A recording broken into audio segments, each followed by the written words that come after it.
सभी आज पूरे मध्य प्रदेश के आदिवासी भाई सुनो, सारे पत्रकार भाई सुनो, मैं प्रतिज्ञा ले रहा हूं शंकर शाह कुंवर रघुनाथ शाह की,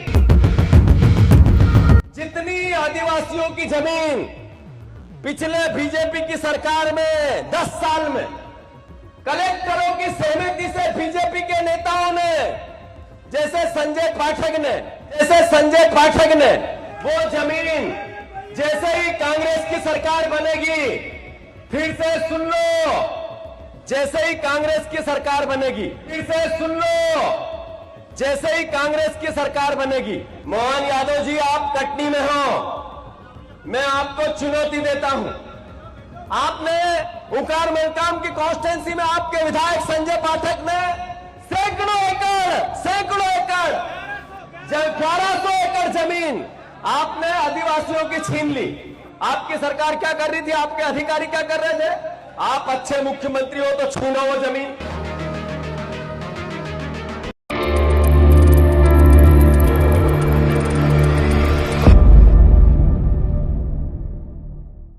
हम आपको ये कहेंगे कि आप हमारे मुख्यमंत्री हो, हम आपका सम्मान करते हैं, हम आपका तिरस्कार नहीं करते, पर हम आपसे पूछेंगे कि क्या कारण है कि हमारे एसटी एससी के भाइयों का 1 लाख के 1.5 लाख नौकरियां क्यों खा गए आप? ये तो पूछना पड़ेगा कि नहीं पूछना पड़ेगा?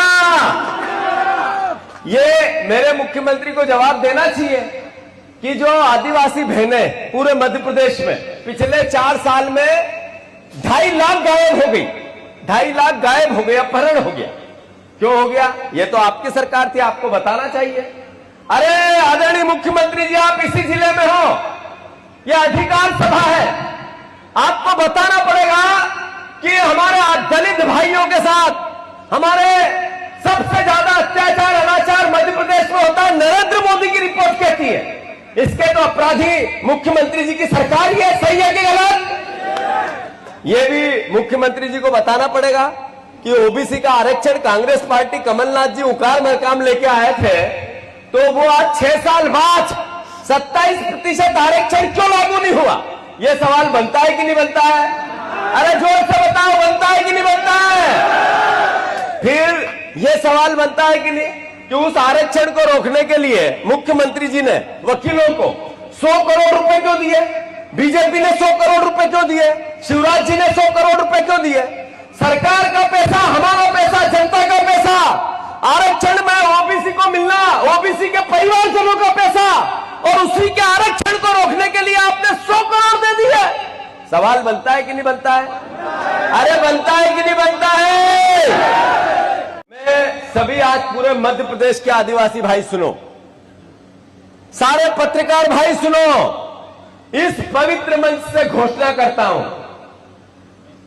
मैं प्रतिज्ञा ले रहा हूं शंकर शाह कुंवर रघुनाथ शाह की, मैं शपथ लेता हूं वीरांगना महारानी अवंतिका बाई की, जितनी आदिवासियों की जमीन पिछले बीजेपी की सरकार में 10 साल में कलेक्टरों की सहमति से बीजेपी के नेताओं ने, जैसे संजय पाठक ने, जैसे एक रीवा के मंत्री ने छीनी है, वो जमीन जैसे ही कांग्रेस की सरकार बनेगी, फिर से सुन लो, जैसे ही कांग्रेस की सरकार बनेगी, 27, 28 और 29 में 3 सरकार बनानी है हमें, उस समय सारे आदिवासी भाइयों को उनसे वापस जमीन छीनूंगा और आपको वापस जमीन दिलवाऊंगा, ये वचन लेता हूं। आप सब मेरी इस भावना का समर्थन करते हो कि नहीं करते हो? मुझे आदिवासियों की जमीन बीजेपी के नेताओं से वापस छीन के आदिवासियों को दिलवाना चाहिए कि नहीं दिलवाना चाहिए? मोहन यादव जी आप कटनी में हो, मैं आपको चुनौती देता हूं। आपने उकार मलकाम की कॉन्स्टिट्यूंसी में आपके विधायक संजय पाठक ने सैकड़ों एकड़ 1200 एकड़ जमीन आपने आदिवासियों की छीन ली। आपकी सरकार क्या कर रही थी, आपके अधिकारी क्या कर रहे थे? आप अच्छे मुख्यमंत्री हो तो छीनो वो जमीन, दो मेरे आदिवासी भाइयों को। जितनी जमीन आदिवासियों की आपने ली, आपके नेताओं ने ली, उनकी कंपनियों में है, वापस लेके आदिवासियों को देना चाहिए।